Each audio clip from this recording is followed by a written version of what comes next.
Semua. Di video YouTube kali ini, saya akan berbagi bagaimana cara mencari data kepemilikan asing di surat utang negara. Jadi kalau kita sudah dapat datanya dalam bentuk Excel, kita bisa susun grafik seperti ini. Nah, untuk langkah-langkahnya, silakan ikuti saya sebagai berikut. Pertama, Anda buka dulu browser. Kemudian buka websitenya Kementerian Keuangan, DJPTR Kemenq. Ada singkatannya sih, Dirjen Pengelola apa gitu lah. Direktur Jenderal Pengelolaan Pembiayaan dan Resiko. Nah, kalau sudah di sini, Anda klik website yang di kanan atas. Di statistik, Anda klik. Nah, klik ini.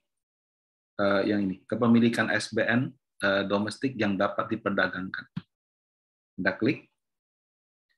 Nanti datanya akan tersedia cukup komprehensif ya, dari 2003 malah, dan ini per tahun. Misalnya saya download yang Januari sampai dengan Juni 2022. Datanya sih juga saya lihat cukup komprehensif karena kalau nggak salah itu harian. Nah, kalau sudah download, Anda buka filenya. Ya, kebetulan saya sudah buka. Contoh filenya seperti ini. Jadi ada yang Januari, sebut besar ya. Nah, ada Januari, Februari, Maret, April, Mei, Juni, dan seterusnya. Nah, cara bacanya seperti ini.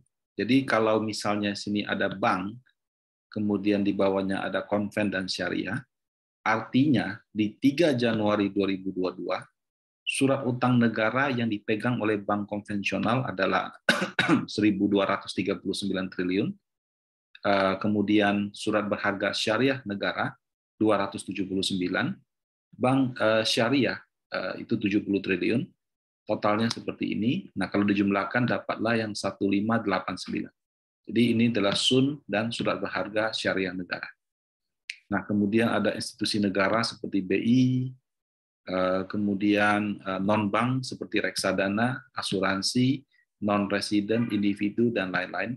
Jadi kalau Bapak Ibu beli ori ya, beli ori suku retail itu masuk di individu. Nah, kalau asing di mana Pak? Asing itu di sini Bapak Ibu. Non-residents. Jadi non-resident ini artinya investor asing. Bisa perorangan, bisa juga investor institusi yang paspornya bukan Indonesia. Nah, kalau Anda geser ke sebelah kanan, ini adalah dalam bahasa Inggris. Dia juga sebut non-residents. Nah, jadi kalau kita mau tahu asing punya surat utang negara berapa? Per 3 Januari 2022, berarti 876. Di SPSN ada 17,27. Yang biasanya dipakai ya, itu bisa salah satu atau total. Cuma penamaannya masih penting. Kalau kita bilang SUN, ya cuma SUN aja. Kalau kita bilang kepemilikan asing di obligasi negara Indonesia, berarti pakai yang dua-duanya. Jadi bebas, mau pakai SUN saja, SUN plus SBSN, atau ya SUN sendiri, SBSN sendiri gitu. Umumnya sih orang pakai yang ini. Nah, bagaimana Pak cara mengolah datanya Pak? Jadi kalau saya mau jadikan Excel, kalau ini kan berarti saya mesti ngambil tanggal ini, copy lagi, tanggal ini, copy lagi, dan seterusnya. Nah, ada satu teknik Excel yang cukup mudah, sama dengan ya, di sini, sama dengan data yang mau Anda ambil. Ya, kemudian saya jadikan numbers. Oke, dapatkan. Nah, cuman cara copy paste-nya agak kreatif. Kalau Anda copy di paste, nah itu juga bisa. Ya. Nah, atau yang lebih cepat, Anda blok 3 ini, ingat harus 3 ya. Kemudian Anda tarik ke samping. Nah, langsung dapat semua. 31, 28, dan seterusnya. Nah, ini kan belum rapi ya, karena masih ada jedanya kan. Nah, kita Ctrl+C, copy, buka di tab baru, Ctrl paste spesial, ya, kita pilih paste spesial, Nah, pilih transpose, values, number format. Oke. Nah, seperti ini. Kalau mau gampang, kita tinggal data, kita short, kita klik filter. Nah, Anda short aja. Nah, sudah dapat. Tinggal ini kita kasih tanggal. Ini kepemilikan asing di obligasi negara. Ya kan saya ambilnya yang total ya, SPN plus SBSN. Kalau Anda ambil sum aja ya sum aja. Nah, ini tinggal Anda pakai grafik kesukaan Anda aja. Misalnya saya masukin grafik yang ini.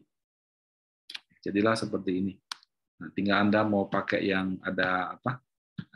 Template-nya berbeda-beda, atau Anda munculkan ada angkanya, dan seterusnya. Nah, kalau misalnya mau lebih panjang ya, Januari, Februari, Maret, berarti Anda harus lakukan langkah yang saya lakukan di sini selama beberapa di setiap bulan. Kemudian datanya dikumpulkan jadi satu. Nah, data kepemilikan asing di obligasi negara biasanya dipakai untuk mengukur asing sedang keluar atau masuk dari Indonesia. Jadi dia tidak seperti saham yang ada net buy net sell. Orang mengukurnya misalnya di 3 Januari asing punya 893. Kemudian di akhir Januari punya 887. Berarti kalau diselisihkan, selama bulan Januari, harusnya dikurangi 31 Desember ya. Tapi anggap aja ini 31 Desember, asing net sell 6 triliun dari Indonesia. Jadi asing di obligasi, datanya bukan dalam bentuk net buy atau net sell, tapi kepemilikan. Jadi kalau kita mau tahu dia in atau out, kepemilikan ini kita selisihkan. Nah, demikian tutorial dari saya. Silakan mencoba. Semoga bermanfaat. Selamat malam.